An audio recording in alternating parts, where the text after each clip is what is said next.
The Isle of Man General Election 2021 coverage on Manx Radio.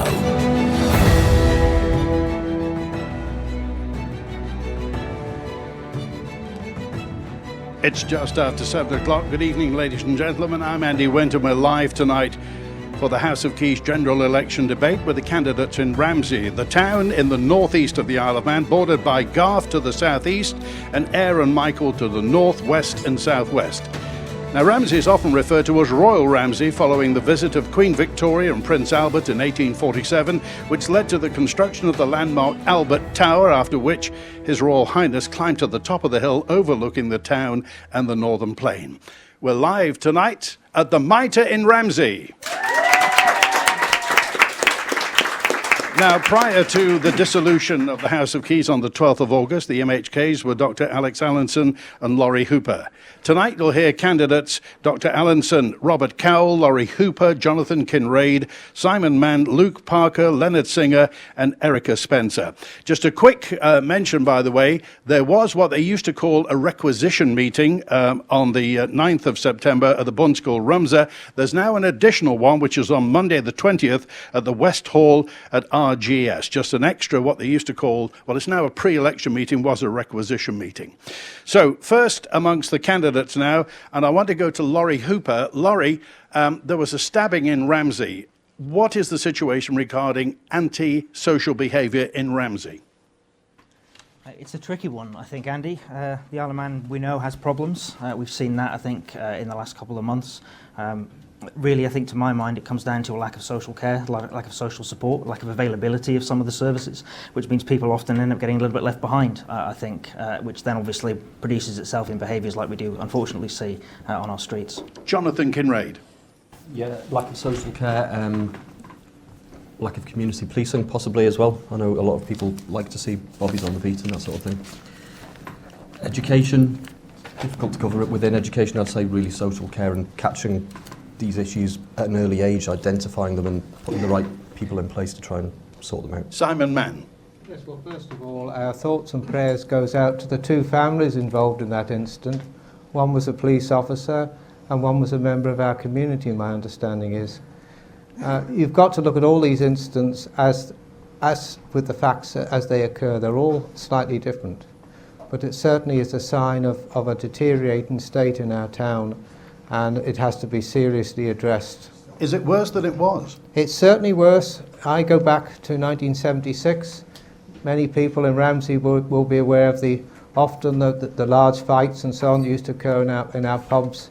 They were mainly drink related in those days, but I'm afraid today some of the more serious incidents we're seeing are directly related to abuse of drugs. I'm not saying this particular incident was, because we don't know the facts. Okay, Robert Cowell.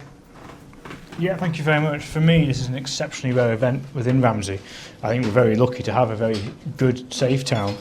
Obviously, the policing in our town, maybe there's opportunity for more in Ramsey. Social care where required.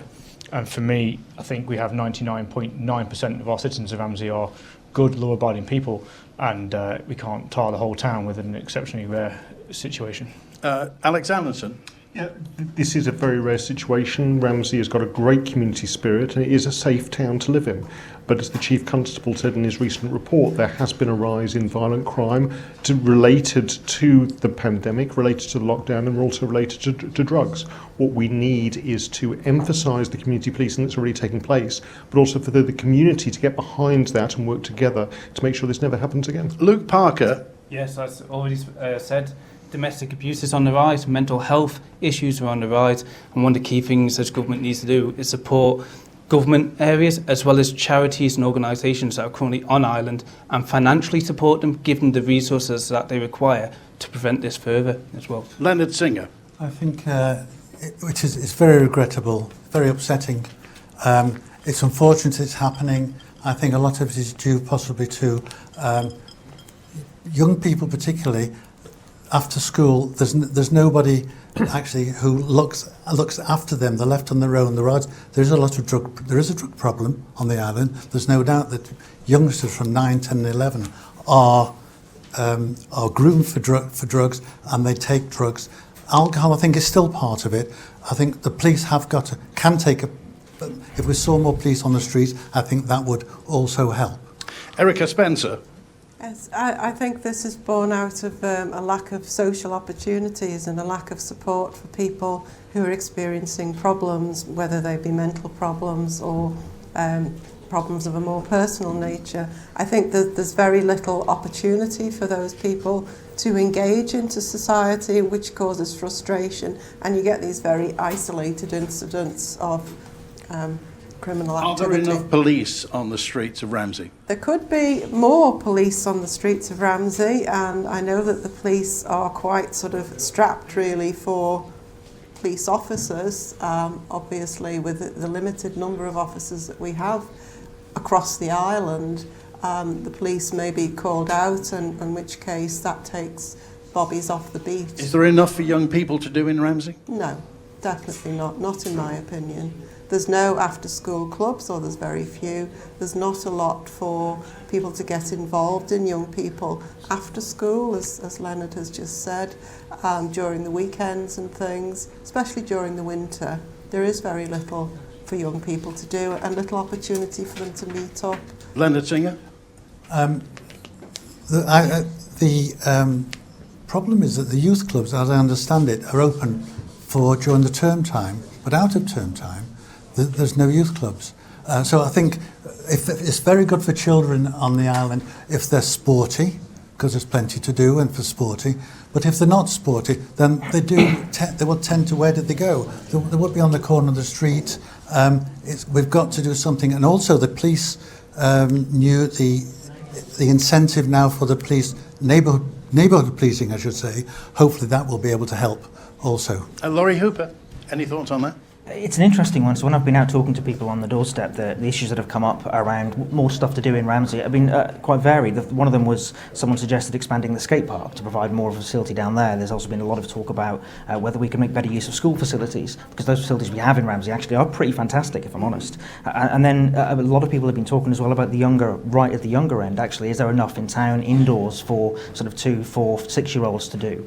And these are all really valid questions to ask. The question I've always asked back is, well, actually, is it government's job to provide these kind of services, or is that really something the commissioners can help with? Well, there used to be a nightclub. Bar Logo is closed now. So how much is there for young people to do in Ramsey, Jonathan Kinrade, or do they have to go to Douglas? It is an issue. It would be nice to see more bars and facilities and entertainment complexes, all those sort of things. You do have to, of course, bear in mind the size of the population of the town and what's commercially viable. There used to be a nightclub. There used to be a nightclub, yeah. So young people will grow up and find that there's nothing to do in Ramsey, and the devil will make work for idle hands sometimes. Yeah, and that's a key part of my manifesto, is trying to encourage more people back to the town, and then there's more reason then for these places to open up. Robert Cowell. Thank you. For young people, we were talking there about facilities for playgrounds and BMX tracks in the park, and we've quickly turned our focuses to nightclubs and bars and what have you. And chip shops. And well, if you want to come to the chip shop, thanks very much. My thing with nightlife is that if you it's down to individual businesses. The business market should see it an opportunity to make some money and say, you know what, we'll put a nightclub in Ramsey. But I think if you tried to do that, you'd have serious opposition from the police force. So on one side, you don't want a nightclub because it's going to cause antisocial behaviour, and on the other side of the coin, we've got antisocial behaviour because potentially we haven't got enough police. So we go round and round in a circle where we have to start providing more police potentially and be more open to new business in the town, whether that's nightclubs or bars or what have you. Alex Allinson. Yeah, I mean, we do have a club just downstairs from us. What used to be the Schooner Bar has reopened and is doing functions. We've got quite a lot in Ramsey, both in terms of the provision from the commissioners, government and the private sector as well. What we need to do is engage those young people who aren't taking part in sports, who aren't taking part in youth activities, and ask them why, and try to make sure that they are not left behind. Okay, it didn't take us long to come to the M word. The M word is marina. Simon Mann, what's your opinion? Yes, well, I've been against that scheme from 2019. It had crazy written all over it then, and it's still got crazy written all over it. And, Ramsey isn't against investment, and it's not against having some improvement for the, the sailing and cruising fraternity. But when you're talking of actually what will ultimately be selling the public beach to provide expensive housing for a limited number of people. I'm afraid that is something that's a step too far. So are you against marinas in principle, or this one in particular? Certainly not. We've got marinas around the island and other places, and there's room for further marinas.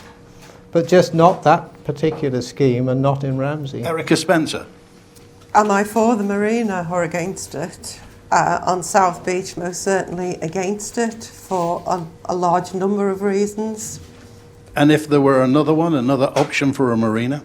Well, one option that the people of Ramsey have been talking about is in the old part of the harbour on the way to the Murrug Park. But instead of just having a marina where people will come and leave their super yachts and go home, something where we can have more freshwater activities, where we can have huts and people can come and hire boards and maybe do scuba diving and things like that, which will bring more people from around the island to Ramsey, and it'll provide more opportunities for young people that we've just been talking about and for the people of Ramsey. Leonard Singer.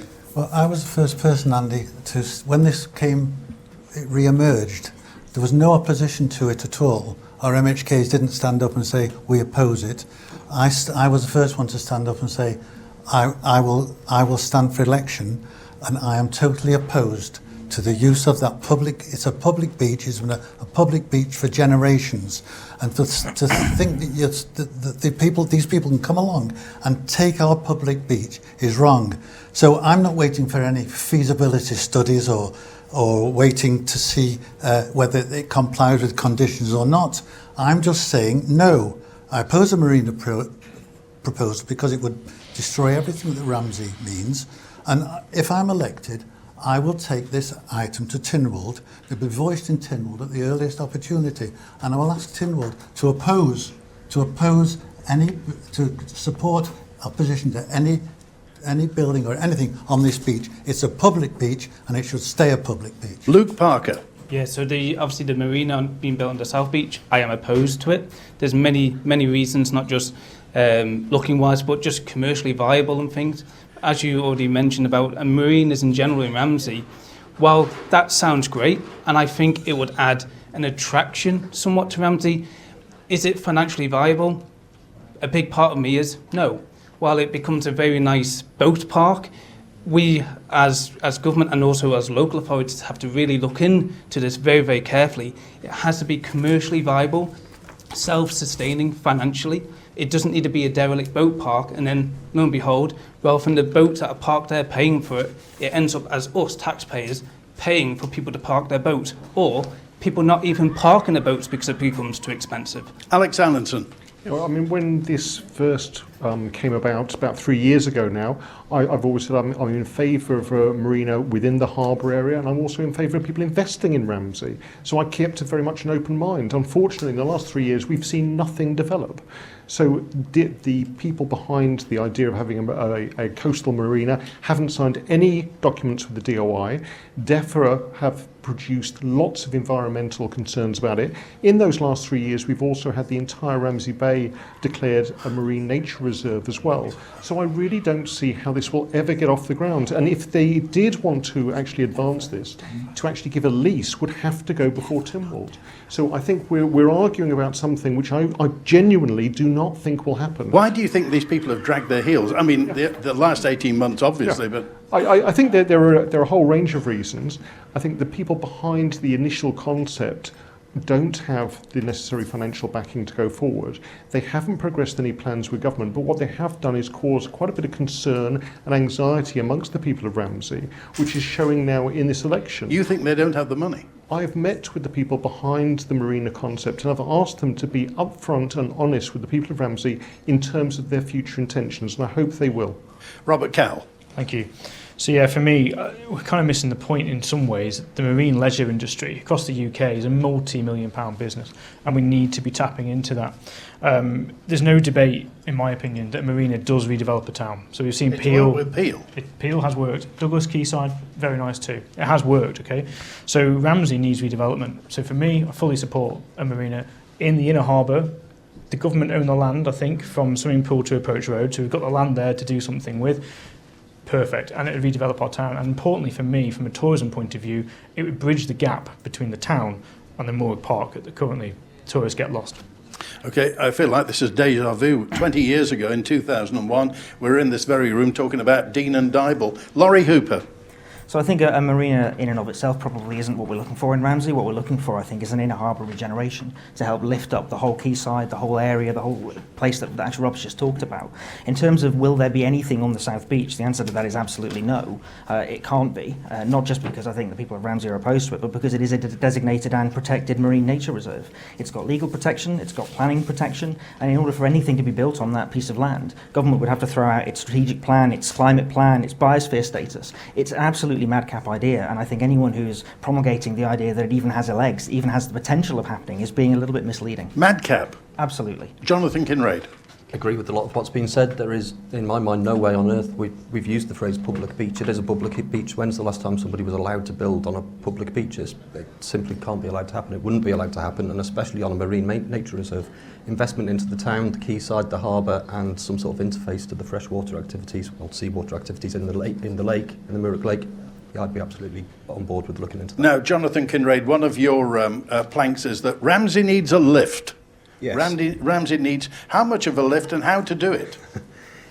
I think you could start with the basics, just the very simple basics, bit of tidying up. But is Ramsey quaint or tired? I'd say tired. It might not be a very popular opinion. I'd say it looks a bit tired at the moment and could do with a bit of investment. So who's going to lead that? Is that government, businesses, opportunity, combination of the two? A bit of both. It's a bit of government in conjunction with the commissioners, who then work with the residents, get the residents on board and supporting what's trying to be done, and local business and business that aren't already in Ramsey, get them on board and give them a reason to come up here and investigate opening up in the town. Alex Allinson. I mean, in terms of Ramsey, I don't think it's tired. It needs some improvement, absolutely. Any town needs some improvement. Any town needs to revitalise itself. What we have in Ramsey is a really coherent community. We also have some excellent commissioners who have gone out of their way to do things like the skate park, the Morag Park, the wet play area that's there. All of them are bringing people into the town. What we need to do is build that collaboration between central government, who often have the money, local government, who know what the people need, and private enterprise, so we can work together for the good of the people of Ramsey. Robert Cowell. Exactly that. It's all about cohesion. So local government and central government need to work together. Is Ramsey tired? I think in places Ramsey's falling down. You know, I think it's a disgrace how bad the state of the town is. And a few years ago we had the regeneration of the street and the courthouse area, and funds were put aside and spent, but there's no ongoing fund. So you can spend all your money and make the place great, but there's not the upkeep and the maintenance money. And sometimes you go a block and a half away and there are houses falling down. Agreed. Why is that? So we need to be continually investing in the town all the time, not just once in a blue moon. What about the owners of derelict properties? Agreed. A very difficult situation where if someone doesn't want to do something, how can you force their hand? But it's getting to the point where slates fall off a roof or bits of masonry fall off a building and clatter a car, and thankfully it was a car and not a human being. You know, we're getting to the stage now where we might have to say, you need to improve your building, and if you don't do it, we'll do it, and then you'll be charged. Issue an immediate improvement order. Exactly that, or we'll compulsory purchase it, renovate it and sell it on the private market. Lawrie Hooper. So I think part of it does come down to that question of how you force improvements, and actually the commissioners already have the legal powers to do that. So the question in the back of my mind is why the commissioners aren't doing that more often. So Rob also mentioned there's no funding available. There is regeneration funding still available in the pot, again, but you need someone there to grab that and spend it, whether it's local businesses or whether it's the commissioners. And I think from a government perspective, the key thing that government can and should be doing to support businesses and to support Ramsey in terms of a regeneration is actually building that critical mass in town. So getting more government workers in town, supporting more businesses opening in town, supporting more events happening in town. These are all the things that are in train but need to be stepped up, I think, to build that critical mass. Erica Spencer. I agree that Ramsey Town, I agree that Ramsey Town needs a lot more money spending on it, but I don't think Ramsey community is sleepy or tired at all. I think it's a very vibrant community, a very frustrated community, that we are seeing buildings that are falling down and many brownfield sites where we've had promise of redevelopment, and this just hasn't happened. I think what Ramsey needs is, it needs rejuvenation, but it needs the right kind of rejuvenation. Can I just say, I know we've passed the marina, and clearly we are all against any kind of development on the South Beach. But remember, Peel is facing millions of pounds every so many years to remove the silt from their marina. There is no way that the marina is making any money for the Isle of Man. There's also the problems of what you do with the silt. So we need to be very careful, and we need to understand what kind of regeneration is feasible. And a lot of that is going to be born out of the economy, attracting more businesses, as people have said. Simon Mann. Yes, well, Ramsey is in the worst state I've seen it in 40 years. And considering tonight we've got 2 sitting members who've been in office for 5 years, we've got ex-members and members of the commissioners here, they're looking out on the fruits of their labours. It's a complete mess. Now, what Ramsey needs at this stage is a regeneration programme with all the major stakeholders involved, in something similar to the scheme that was first done in Douglas under Douglas 2000, I think it was, where between the major stakeholders in the town, you draw up a scheme of actually what the people in Ramsey want for their town, not what somebody thinks they can impose on the town. Do you think Ramsey lacks ambition? Yes, I think actually there's a tremendous spirit in Ramsey. There always has been, and there's a pride in the town. And I think people are walking around this town at the moment, and they're feeling very upset. I'm upset when I see the state of it. I used to patrol this town back in the 70s, and it was a town that was pretty nearly immaculate. There were good businesses here and so on, and it's a crying shame to see the state it's in. And I'm sorry, but you've got people sitting in this room now and on this panel who've been in the positions have been able to do something about it. And it takes guts and tenacity to go out and do something for this town. We've got vacant sites here that have sat vacant, demolition sites. Look at the state of the school site over there. They knock down a building and just leave it. Luke Parker. Yeah, so following on from what Mr. Mann said, I actually think the town is gradually on the lift. We're coming out of COVID situations. Unfortunately, that will have a negative impact on all businesses. We've had, obviously, key work done on the park itself. I pushed within regeneration area, with our wet play area, with the housing department commissioners. Like Mr. Hooper already mentioned, commissioners does have powers with derelict buildings and things. And we ourselves, over the past 5 years, have pushed for encouraging those redevelopments. One key aspect that does hold, especially Parliament Street back, is we are under conservational planning. So we are restrained, or the people that own those properties are financially restrained or governed of what they can also do with those properties. And they need to be really looked into. Having been on the commissioners for the past 5 years, we have talked with those conservation officers, but unfortunately those officers keep changing, and they keep changing of working with people and then all of a sudden not working with people, and that needs to stop. It needs to be coherent across all areas. Leonard Singer.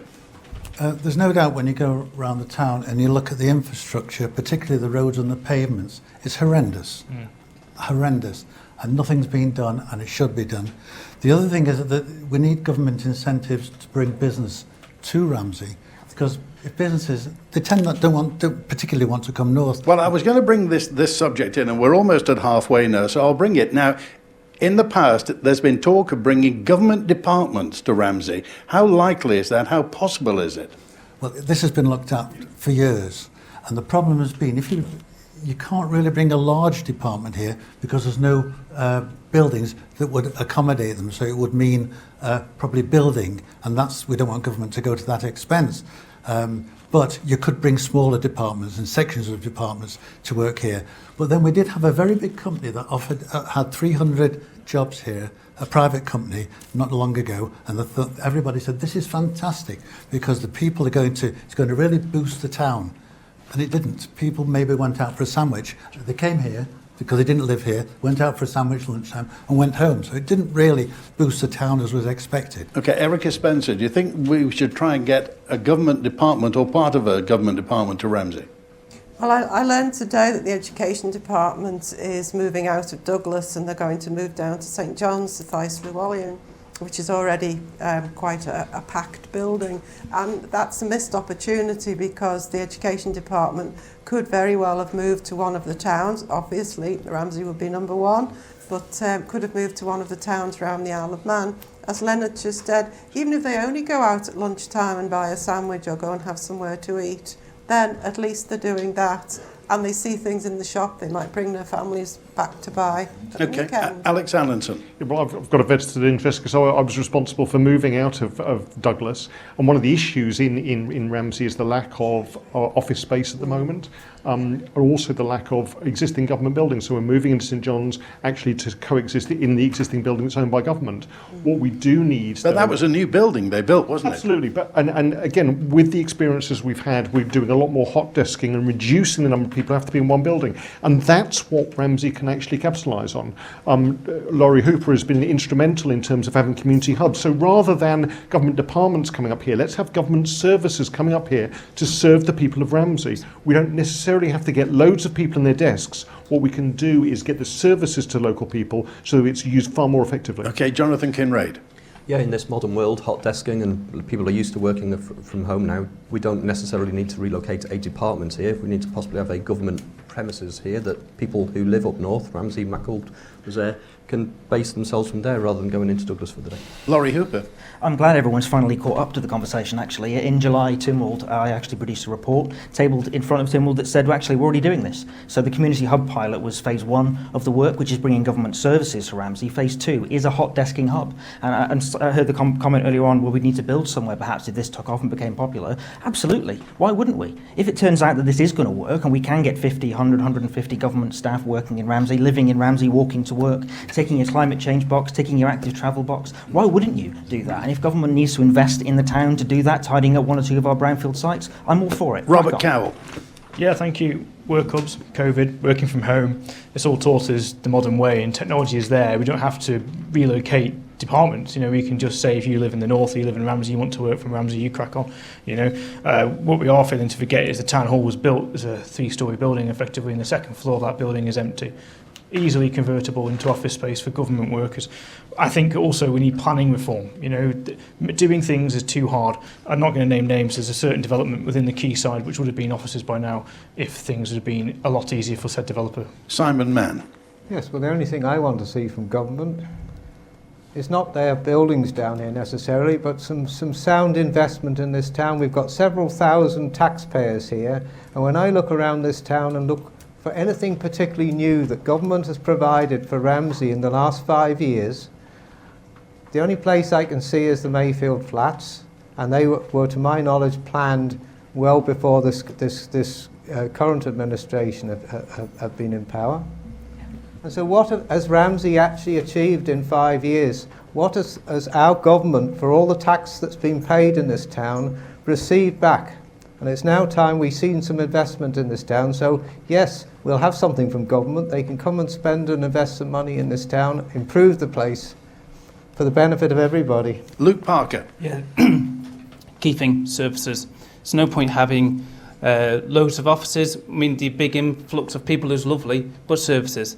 I think in return of providing services will come the natural attraction to then bring people, but because you're offering services to people on their doorstep rather than having to go elsewhere is the key thing for that. Okay, we're about halfway through, live from the Mitre in Ramsey tonight. I'm Andy Wint with the candidates Dr. Alex Allinson, Robert Cowell, Lawrie Hooper, Jonathan Kinrade, Simon Mann, Luke Parker, Leonard Singer and Erica Spencer. And bobbing up and down outside, the Care Vi and the Tom Ryan were right by the harbour in Ramsey. So it's now time to get out and about with the microphone. And first of all, have we got a question there? Lady there. And we're just about to get the microphone there. Sorry, your name and your question, please. Hi, my name's Lamara Crane, and I would like to ask, as the candidates, could you just look along the row and acknowledge whether there's an issue with women being in politics on the island, and what would you do to address this issue if you believe that there is one? Well, there's only one woman who's standing. Erica Spencer is with us. Are there enough women in politics? That's a big subject. Off you go. I would say there probably aren't enough women in politics. As a woman, I would like to think that any votes that I get will be on the issues that I stand for rather than on my gender. But in general, women are poorly represented in Manx politics. Did you have any thoughts when you obviously want to become an MHK? There are sharp elbows out there in the political world. Did that bother you at all? Not at all. My answer is bring it on, to be honest. I'm as tough and as strong and as intelligent as the guys. Okay, so Robert Cowell, why aren't there more women in politics? I think Erica's right. She's very right. We live in a modern world. You know, I think the fact that we still talk about equal opportunities is horrifying, really. You know, anyone can stand. I'd urge you, to stand. You know, anyone can have a go. And the lack of female representation is poor. I don't really know what the answer is, other than to encourage females to stand. Lawrie Hooper. So it's definitely an issue, but if you look at some of the statistics, you look at the Isle of Man, and women actually get returned to the House and to Tynwald roughly in the same proportion to the number of candidates. And so it's not that there aren't enough women getting elected, it's there aren't enough women standing. And there was a small piece of work done into this, actually asking the current members of Tynwald, why do you think this is? What are the issues? One of the things that came up was around the hours of work. So Tynwald can sometimes be sitting very late into the evening, and that's a bit of a disincentive sometimes for people that have young families, which tends to be women rather than men having that childcare responsibility. How you solve it is quite complicated, I think. Part of it could be changing the hours of work. Part of it is endorsing party systems like ours. And I'll tell you, my party reached out to a lot of people, had a lot of conversations with potential candidates, and overwhelmingly, again, the majority were men. A lot of very interested women interested in standing, but again, raising some of these same issues around hours of work and other responsibilities. And it's a complicated picture, but I think definitely we can do more. Alex Allinson. Yes, I mean, in terms of female representation, it isn't good enough. I mean, it's not good enough in terms of the keys. It's certainly not good enough in terms of the council ministers. And if we're going to break down the boundaries for women standing and people of any different culture and people with disability standing, we have to make it far more accessible. Now, that means dealing with the barriers for people standing, the toxic nature of social media, for instance, the hours of work, also the lack of childcare provision and the lack of being able to job share when you actually get into the Parliament. So I think there are a whole range of issues there that we can work with. Things are improving. 2016 at the election was a watershed in terms of getting more women into Tynwald. The MLC elections that came after that, again, accelerated that change. So it's all there. But we need to ask women and people from minorities why they're not standing and address that to make them able to do so. Simon Mann. Yes, well, of course, the island has had an appalling record as far as equality is concerned, and it's not just been with women. But in fact, as we stand at the moment, of course, there's no bar on women standing for the House of Keys. And the discouragement, I feel, is actually in the way the House of Keys operates. And when we see the House of Keys frequently sitting till late in the evening, the simple, ordinary answer that most people would have is, well, why don't they sit more frequently? The working man has to work, throughout the entire week, and yet we have these very rare and very short periods when our government actually sits. It's no wonder that women aren't attracted to that environment. And I think we've got to start to improve that. Definitely. Jonathan Kinrade. Yeah, I agree. We certainly need more female representation. There are barriers to entry right through this process. I'm learning more and more as I'm doing it. It's a big deal for somebody to have to take months off work without any pay. Some of us are fortunate. We run our own businesses, and that means you've got the opportunity to do it. I certainly couldn't have given my notice in to run to maybe have a job on the 24th of September or not. Disabled people are not going to be able to go around knocking on everybody's doors. There are too many barriers to entry. The cost of running a campaign is another one, rules out another whole section of society. Luke Parker. I think one key issue is the engagement with politics. And it's not just directed to women, I mean generally, is to educate actually what is involved. And I'm talking from young people, youth, which is always a hot topic within politics, to engage more. Same for women, but also men. I think there's a lot of misinformation and misunderstanding of actually what you need to do to get involved.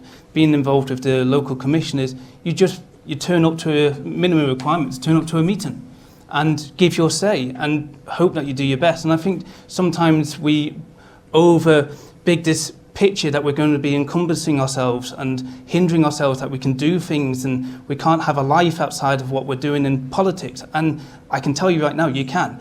And I'll encourage all sexes, all ages to get involved in politics. And we need a broad range, not just of women, but a broad range of men, women and ages as well within politics. Leonard Singer. I agree with practically everything that's been said, because we do need more women in politics. We need a different viewpoint, and that's what we will get if we get women in politics. So how do we encourage them? Just by talking. I was in Kenya a few years ago, And there at the Parliament, they actually have seminars for women to teach them about politics and encourage them to stand. Now, maybe that's not exactly that, we could do that. But again, I think people should be elected on merit. Whoever stands, it should be elected on merit. But we had somebody mentioned about sharp elbows. Men have got sharp elbows. Yeah, it was you, wasn't it? Me, yes. Well, I know a couple of women who were in Timber with me, like Brenda Cannell and Claire Christian. Their elbows are just as sharp as the men's. Okay. Next question. Your name and your question, please. Christine Sugden. It's a two-part question, really. What's the panel's view on overseas aid and also taking in a small number of refugees? Jonathan Kinrade. Okay, this is a controversial one on the doorstep, but my opinion is we should be offering more overseas aid. Not a huge amount, but a bit more, and bring us more in line with other... At the moment, we're mandated to offer 0.7% GDP under the UN. I don't think we're quite spending that at the moment. No, we're not. Would you take in Afghan refugees? I would certainly look at, we should be helping everybody we could, and what's the best way for us to do that? You'd have to seek advice from the people in exterior relations as to how many people we can actively offer support to. You don't want to bring people over here and not have the facilities and the services in place to help them and support them. So yeah, we should absolutely be taking as many as we can actively help, and if that means sending some money to other parts of the UK, maybe where they've got those facilities in place to help more than we maybe could as well, possibly look at Lawrie Hooper. So it's an interesting one. So I'd agree that actually we should be meeting that international commitment that we've already made. But in terms of refugees, I think what is worth bearing in mind is a lot of these people were out there in Afghanistan supporting some of our forces, supporting British servicemen and servicewomen. And so if we aren't going to offer the support to them in their time of need, then what does that say about us as a nation? And equally, a lot of them are skilled. They're translators, they're doctors, they're nurses, they're teachers, they're engineers. We need these kind of people here anyway. So maybe a better thing for us to do, instead of thinking, well, how many refugees can we take? We should be going out to the UK with a massive net and saying, come and apply for a job on the Isle of Man. We need people with your skills. Robert Cowell. Yeah, fantastic answer. Afghanistan is probably the worst human crisis of the modern world. I'd be absolutely all for taking in refugees. You know, the armed services protect the Isle of Man, and I think we almost forget that in a way, that we are part of the UK's military efforts, if you like it or not, and we have a social responsibility to those individuals, and I think we should be protecting them. And regards to the GDP of 0.7, yeah, absolutely keep up the payments. Alex Allinson. We are a relatively rich nation. We have a responsibility to take our role in terms of the world stage. Most of the overseas aid goes to organisations actually based on the island who then reach out. So I'm completely for that continuing.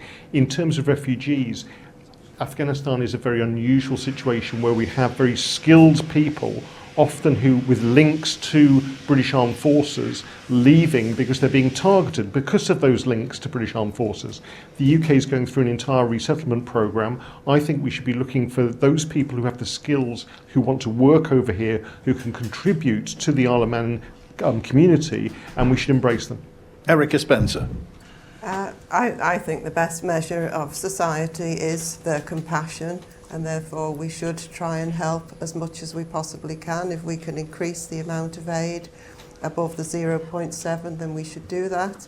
I've been having a look at what other areas of the UK, how they've approached this situation, and South West Scotland had a good idea. What they did was they did a kind of a reconnoitre of how many Afghan refugees could be supported within that community, and they said, okay, we can take in X number of families because we have the support for them, the housing, etc., etc.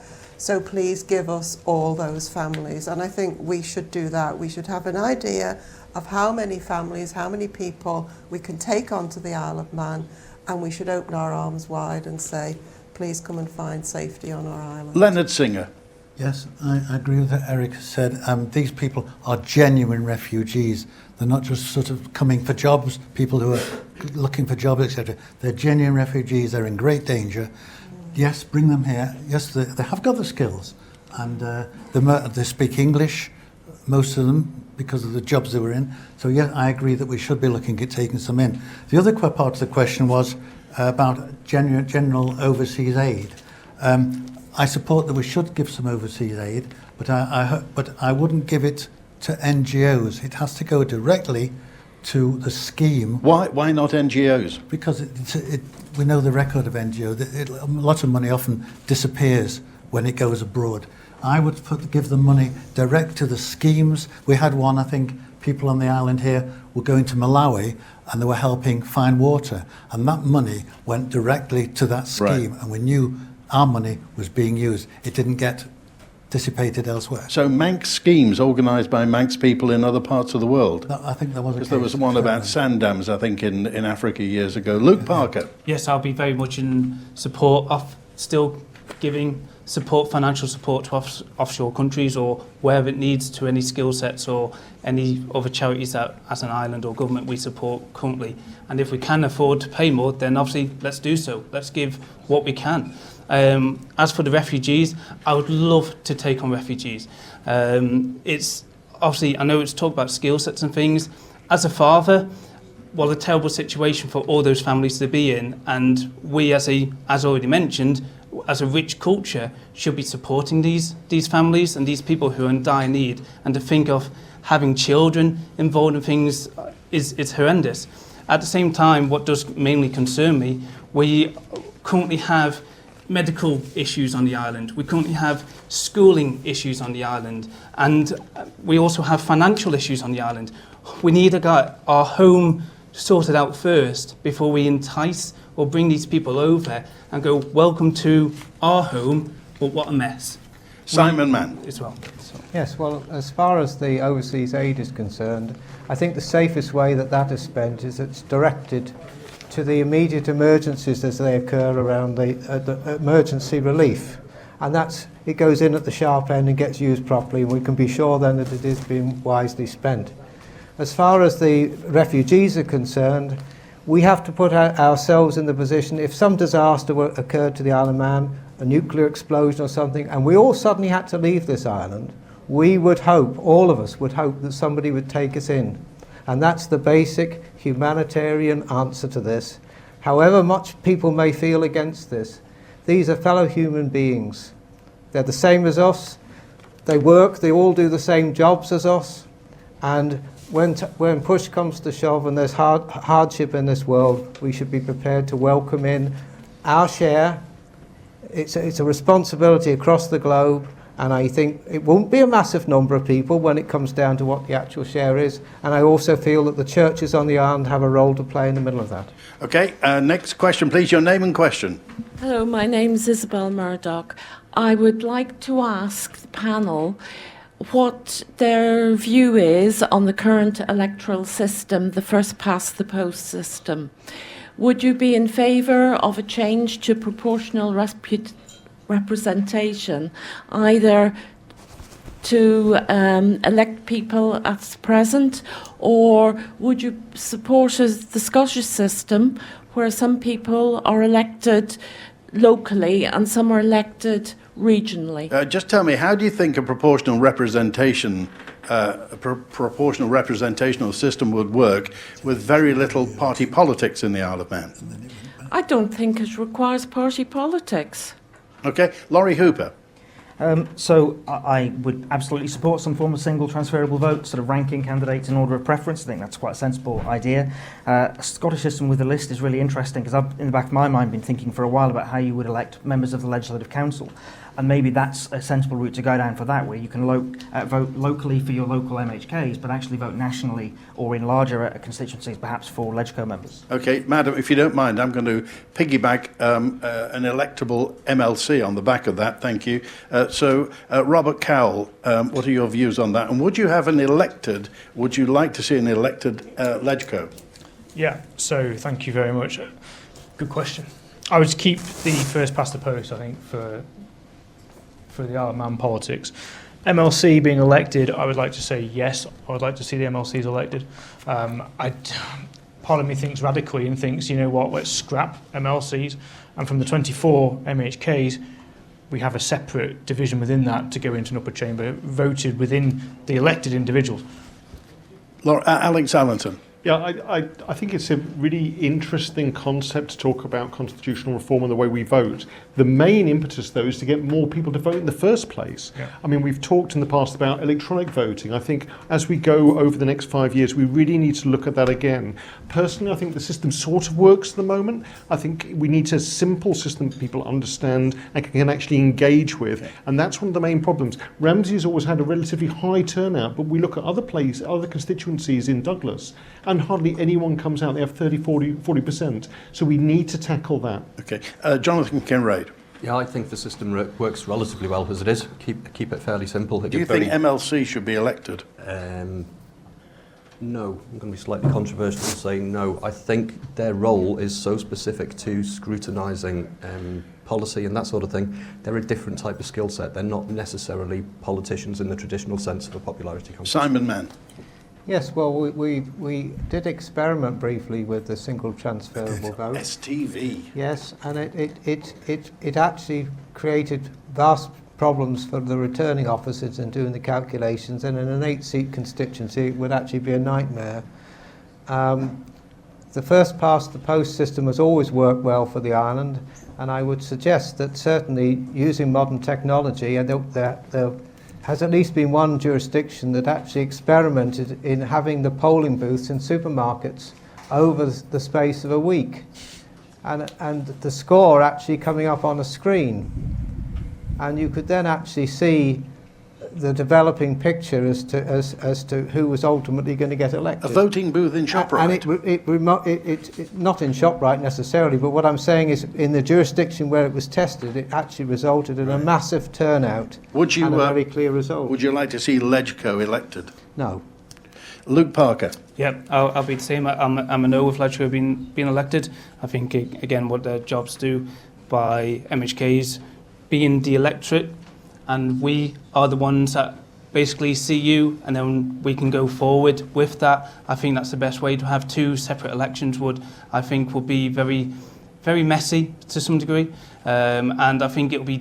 I think you'll end up having a two-tier system where we will have one sort of mandate where we'll be selling to you guys or what we want to do, and then those who are promising other things because they're trying to get your approval as well. I think it'll cause confliction within that by having just one electorate, and then we can push our mandate forward, sort of thing. Leonard Singer. Yeah. First past the post, it works on the Isle of Man because we're so few, only got 24 people in the House.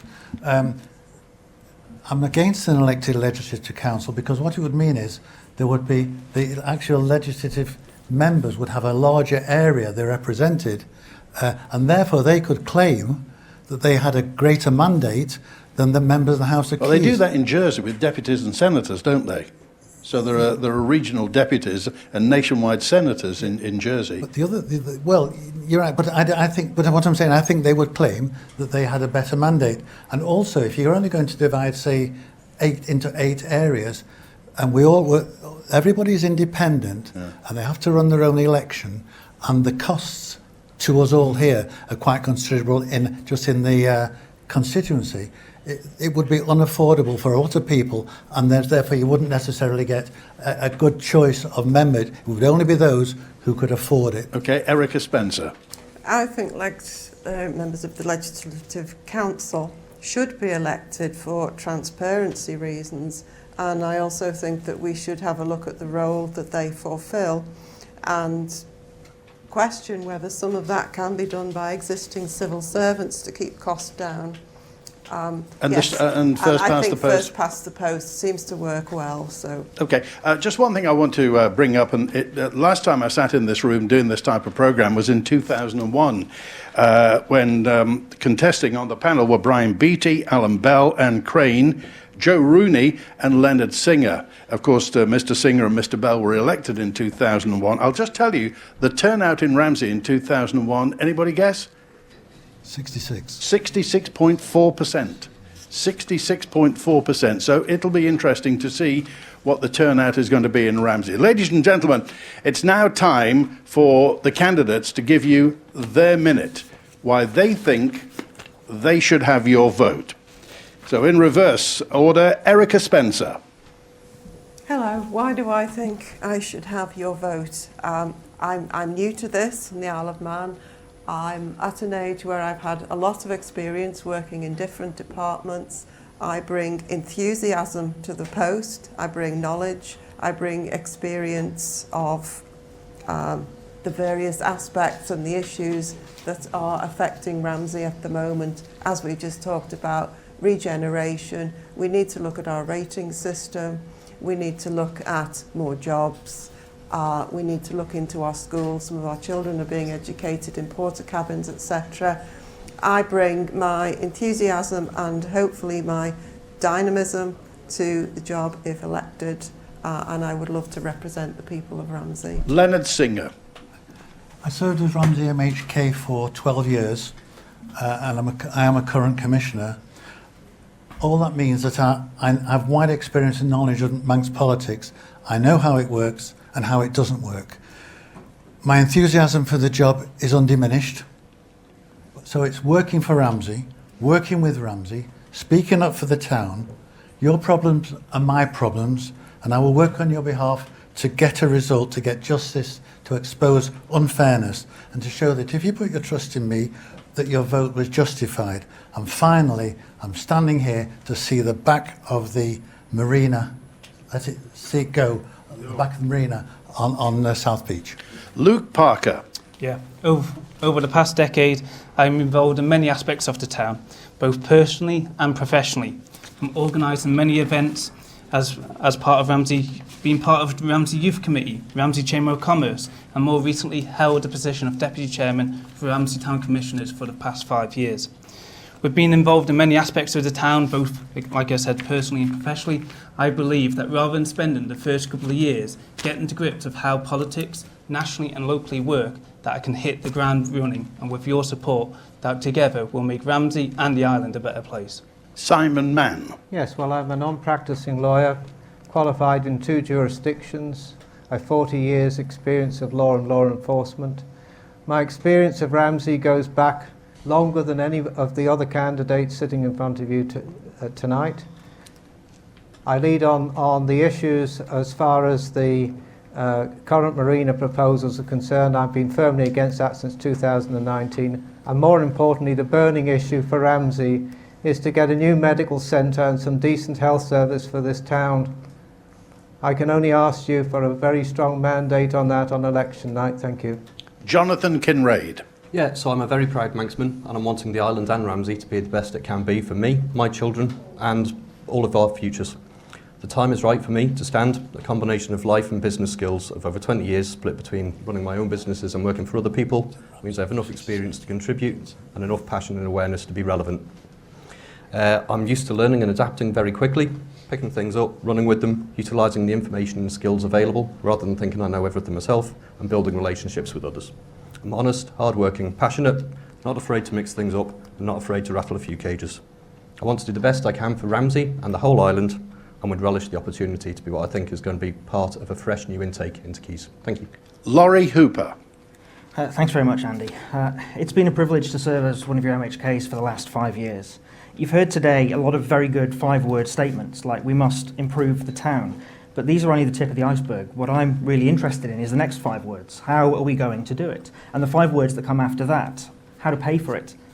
And the 5 words that come after that. Being an MHK is much more than just slogans. These challenges facing us take much more than just 5 words. Government is not about politicians playing to the crowd. I've demonstrated over the last 5 years that I'll work hard and I'll work for you. That I've got the courage to stand up for Ramsey and make your voices heard. Thank you very much for taking the time to talk to me on the doorstep.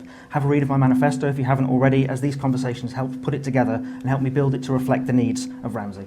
When it comes down to it, though, the power to choose your next government rests with you, and I would encourage you to all go out and vote on the 23rd of September. And please, if you do vote for me, let's get straight back to work.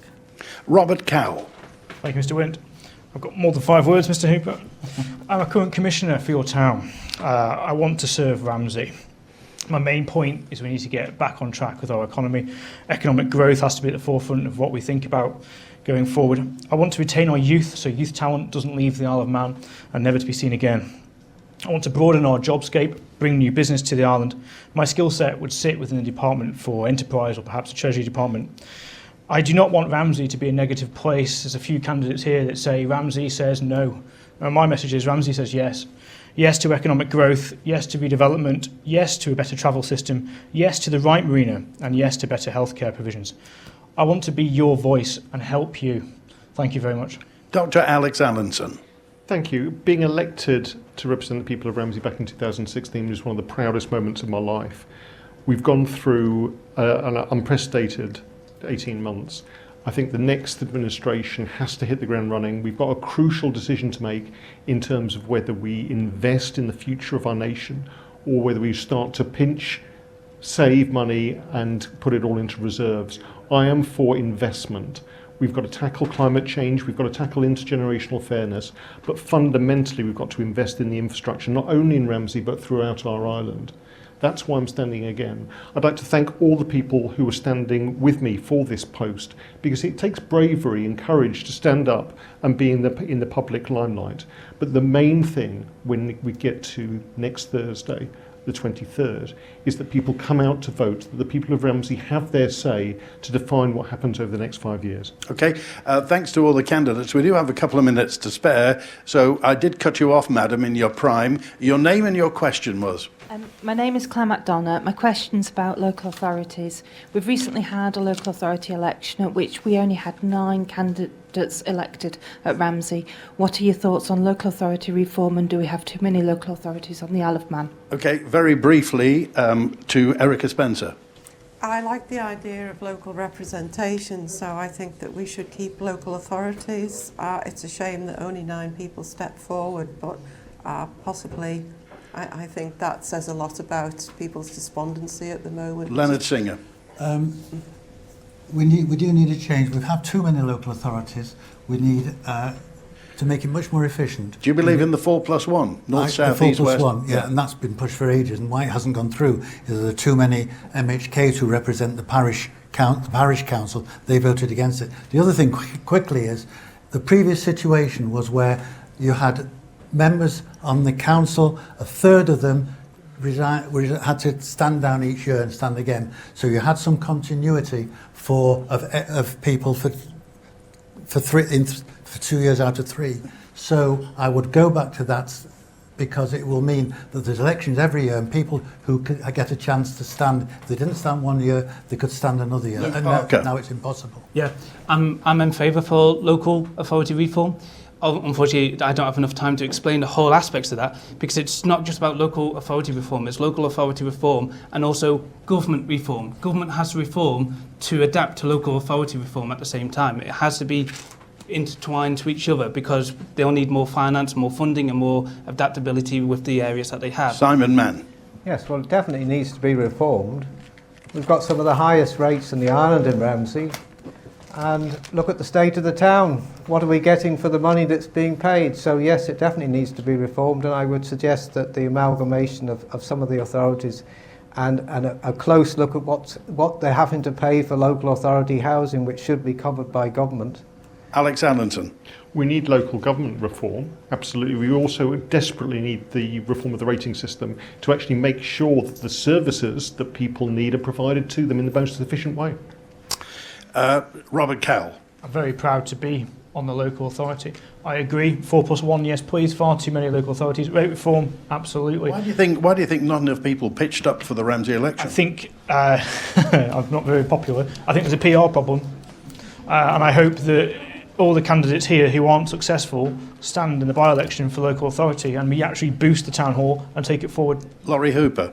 So yeah, local authority and rates reform, well overdue, definitely needs to happen, definitely yes to fewer local authorities. But you know what, I'll say to Lamara, Claire, Isabel, Christine, Claire, all of you, stand, go for it. There's 3 empty seats on the commissioners right now. There'll be a by-election in the next couple of months. Jonathan Kinrade.